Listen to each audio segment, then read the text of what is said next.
Should cloned meat end up on Canadian dinner tables without your knowledge or consent? Health Canada has quietly moved to allow foods from cloned cattle and swine and their offspring into our food supply. They claim it's safe.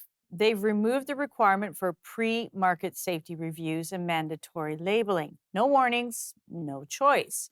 Right now, there are no approved cloned products on the market, but a policy shift could change that. And many Canadians are asking, is this really safe? What risks are we being asked to accept?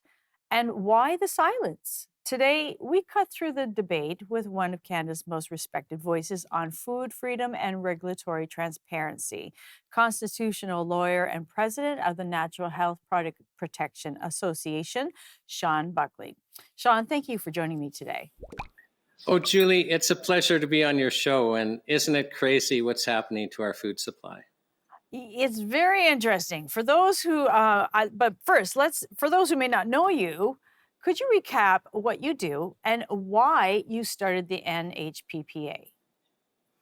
Yeah, so actually, back in 1994, I started as a lawyer for Health Canada against a herbalist, and through that experience, I came to understand. Wait a second, there's something very important about protecting our access to natural remedies.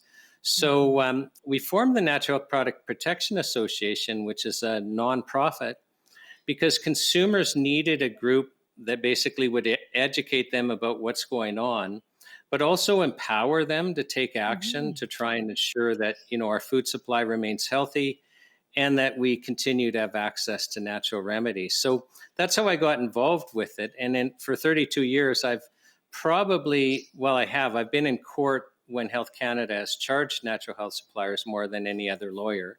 And I'm probably the most experienced lawyer in Canada in running interference when Health Canada is trying to, attack a company and try to take products away. And it would surprise most people is that most of the time the issue isn't that you're helping people or even saving lives. The issue is that you're speaking truthfully about it. We're not allowed to share truthful health information. That's when you're going to be attacked if you're helping people. So let's talk about that. What major campaigns or legislative efforts have you led through the NHPPA, such as the Charter of Health Freedom? Yeah, no, that's a really wonderful one because 3 weeks ago in Parliament, we had the third largest paper petition in Canadian history tabled, Wow. calling on the government to enact the charter. The same thing, like when we talk about natural health products, most of them are just vital nutrients like, vitamin C and thiamine, vitamin B1 that we actually need to survive, let alone be healthy. There's a whole bunch of other ones we need to be healthy. We can live without them, but that's what we're talking about. And in the United States, the same products are classed as foods. They're deemed by law to be safe. There's not this big regulatory body because Congress said, wait a second, everyone needs access to these. They should actually be protected and promoted. But in Canada, we're treating them as dangerous drugs. And so what the charter does, it's a piece of legislation to basically move us out of the drug category, create a legal obligation to protect and promote them. And, there's risks to everything. So it gives powers to manage risks, but it does something brand new, which should be in all of our health legislation. It says, but you have to balance the benefits and the risks together in order to get the best health outcomes. Because what Health Canada does with natural health products is they just say risk, risk, risk, and they want to regulate all the risk away.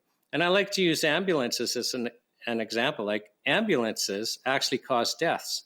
They speed, they run red lights, they're in a rush, and there's a lot of accidents, and they actually cause deaths. But if we regulated ambulances out of existence to get rid of that risk, we'd actually have worse health outcomes because the health benefits of ambulances outweigh the risk. And I just use that as an example. You have to balance. You can't just say we're going to get rid of all risk when doing that gets rid of the benefits also. So that's what the charter does. And the other campaign, sorry. No, well, that gives us a foundation. I'm afraid we're coming close to the break here. So at least it gives us an idea of how NHPPA works and what is coming what Mhm. it's been doing. And now we're going to talk about clone meat. So after the break, we'll dive more into the research on clone meat here in Canada. So please stay with us. I'm speaking today with Shawn Buckley, constitutional lawyer and president of the Natural Health Product Protection Association, about the issue of allowing cloned meat in Canada. So, Shawn, when and why did you and the NHPPA first start researching and speaking out about cloned meat entering Canada's food supply? Yeah, and I'll have to tell you, Julie, we weren't expecting to kind of be the lone voice out there. But the reality is that, as much as we need to supplement in Canada because the nutrients that we need aren't in our food, really the first key to health is good food and being able to eat healthy food. Right. And, and here we have the government through Health Canada really changing our food supply in some ways that are shocking. And so here we are watching Health Canada basically manipulate Canadians into accepting clone meat into the food supply without having a discussion. And we felt obligated to step in. I think Let's that let's talk about what, like, in specifically November, that incident. Like, yeah. So what happened is and this is interesting in itself. So Health Canada has a static web page about their position on cloned meat and why the mainstream media would be watching that page. They wouldn't. So this was all coordinated.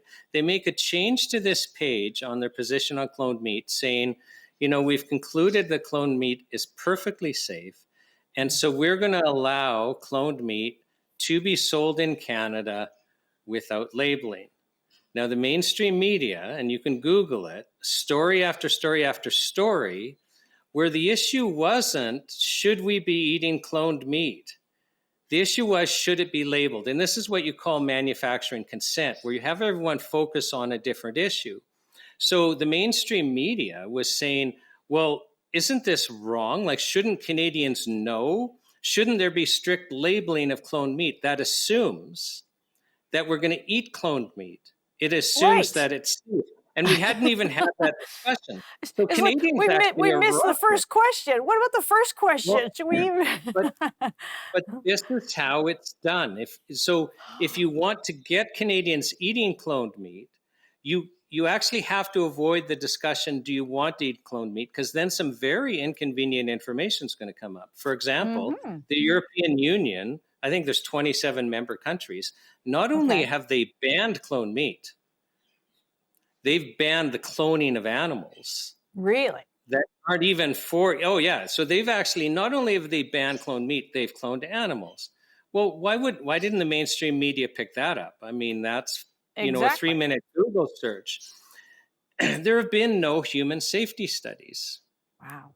Oh, well, wait a second. Why wasn't that picked up by the mainstream media? Even, surely they read Health Canada's document on why, why Health Canada is justifying allowing cloned meat. And it's frightening. Like, Julie, they basically take the genetic material out of, the animal they want to clone. They take the genetic material out of an egg. They insert the material they want to use. They manipulate the egg with electricity and chemicals. Most of the eggs aren't viable. Mm, Those that are viable, so many of them are damaged that the animal won't even carry full term. And then really? let's use cattle as an example. If you've got a calf that's actually going to go full term, Hmm. very often you have to do a cesarean section because the calf is too large to deliver naturally. So, and now you're causing, animal welfare concerns because that cow will probably never be able to do just a natural birth again. So, and then of the calves that survive, a lot of them die fairly quickly. And Really? then those that do survive need more medical care. They need more drugs. They need more veterinary visits. They need more antibiotics. They're the exact And, animals you and don't none want none to. of these are red flags to anybody. Well, plus you really can't track the genetic modifications Hmm. that are in these cows. So do you even want these cows breeding then?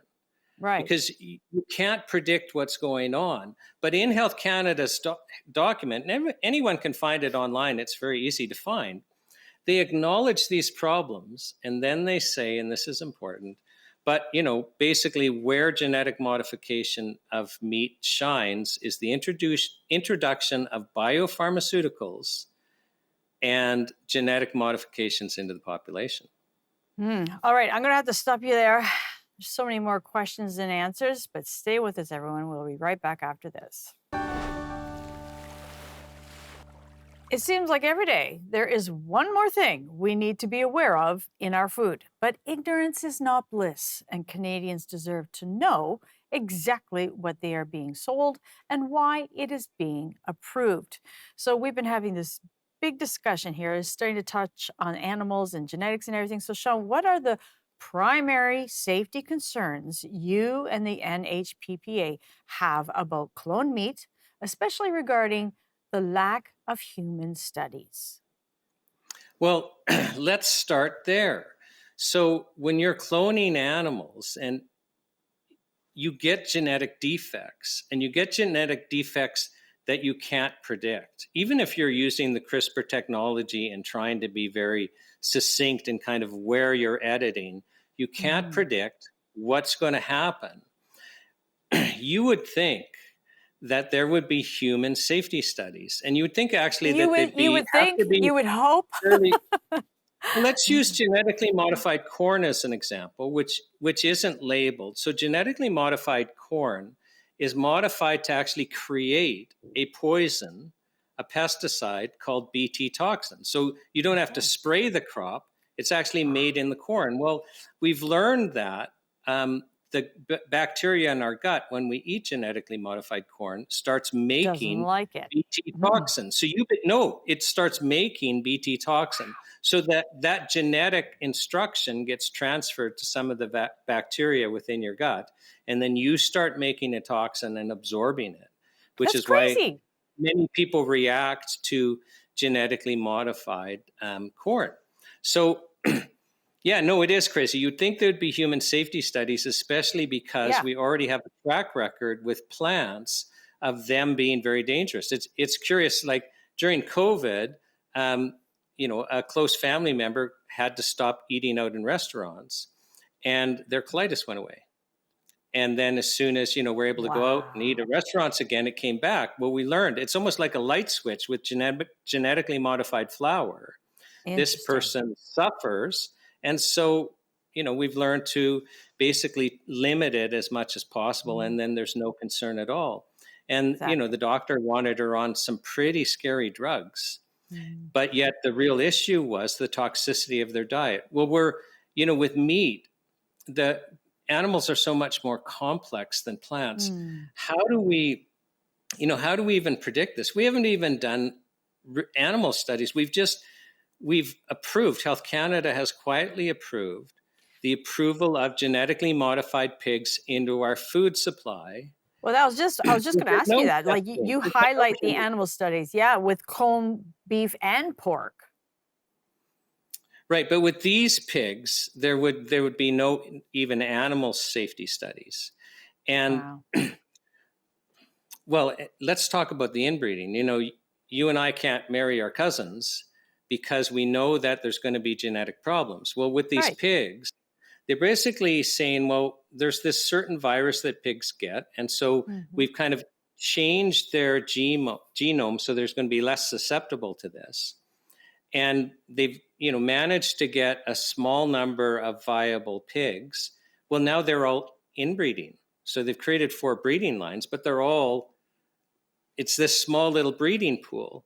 So that down the road, they're going to be less robust and more susceptible to other diseases. That's the problem is we think we're so smart, but the body, including animal bodies, they're just so complicated, and there's so many other factors. But I think, it's just common sense. Wait a second, you have a small inbred breeding pool. Those animals are not going to be as robust, let alone we really don't know what other genetic modifications have been made, because they're only testing a very narrow part. And they said, oh, sorry. Yeah, no, we're running out of time here, and I really want to ask you, because we have 50 seconds in this episode, how does the absence of mandatory labeling create a bigger ethical problem beyond just knowing what you're eating? And we have 40 seconds to touch on that. Okay, so well, really, Julie, what it does is it forces you to eat cloned meat. And here's how it works: is if they're going to allow cloned meat into the food supply without labeling, you can't know when you go to a restaurant or whether when you go to the grocery store whether you're getting cloned meat or you're not getting cloned meat. And And that would be unless you're so going to scary. unless you're going to stop eating meat, then basically you're being forced to eat cloned meat. Now, they already did this with salmon. For a while, we had genetically modified Mm. salmon. With this growth, it just grew super fast, and you All didn't right. know. I'm going to have to cut you off there. We'll be right back after the break.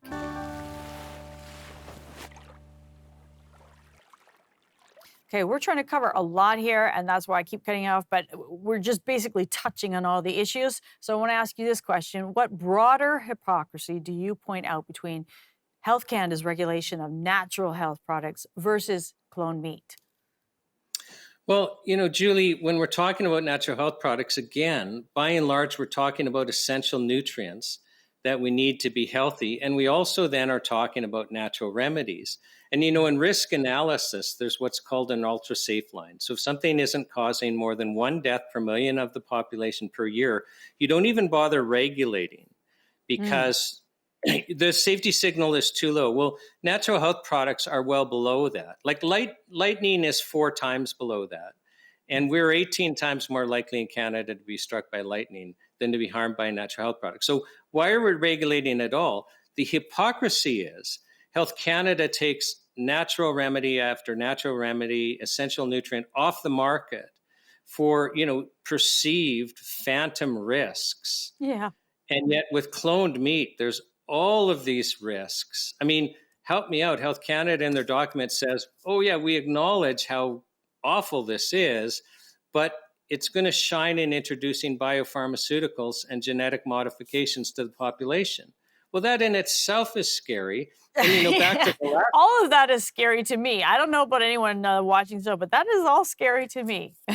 Well, back to the ethical question you asked, where without labeling, we're not going to know if we're eating genetically modified food. Well, Right. if the purpose is to introduce biopharmaceuticals into the general population or genetic modifications, we're not going to know.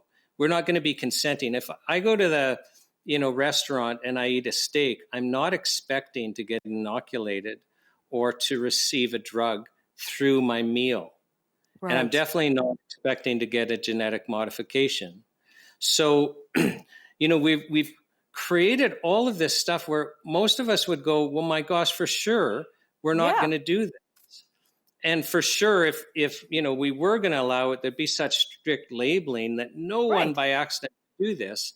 And so that's what's the hypocrisy is on natural health products, you know, any hint of any problem. And, we know they just fabricate theoretical problems and they take them away. And yet they seem to be ignoring significant risks. How can they be ignoring that the European Union finds cloned meat so dangerous that they've banned it in all 27 member states? How can they ignore that actually the EU is so concerned about the animal welfare, the suffering that's caused by cloning, that they've even banned the cloning of animals for research purposes in the EU? But somehow the UK must be getting around this because we've got those cloned pigs coming from the UK. Okay, so yeah, and I was thinking about even in restaurants, like if you're a person like me that already has to think about every single thing that's going in my mouth so that I don't react to it. And now, who knows, I may end up be reacting to something that I don't even know is a problem. You become such a detective that eating out becomes something too scary to do. And I think that would be awful. It's definitely something we need to look into more. Okay, we've got a minute and a half here. Shawn, where does Canada's Canadian government policy on foods from cloned cattle and swine stand right now? And why was the proposed update paused? I think the public should But know that. it wasn't really paused. That was a PR campaign. Oh, really? So they had us all talking about oh, should it be labeled? Should it be labeled? Should it be labeled? And then they said, well, we're going to look into labeling. So now we're all accepting that we can eat cloned meat, and now they've approved these cloned pigs. They've approved genetically modified milk. It's not even from cows. It's just it's created from this yeast that they've genetically modified to create part of a protein. Like it's just And they don't have to absolutely tell frightening. us that it's partly created by man? Do they have to tell us that at least? They don't. They don't. Now, it's as far as we know, it's not on the market. Okay. And maybe when it is, they're going to require a labeling. I hope so. Wow, we are out of time and I have to stop you there. What a place to stop. Okay, Shawn, we're going to obviously circle back at some point to see where this is at, but thank you so much for joining us. Thanks for having me, Julie. Take care. Obviously, more conversation needs to be done on this, so stay tuned. I'm sure we will cover it again. Take care.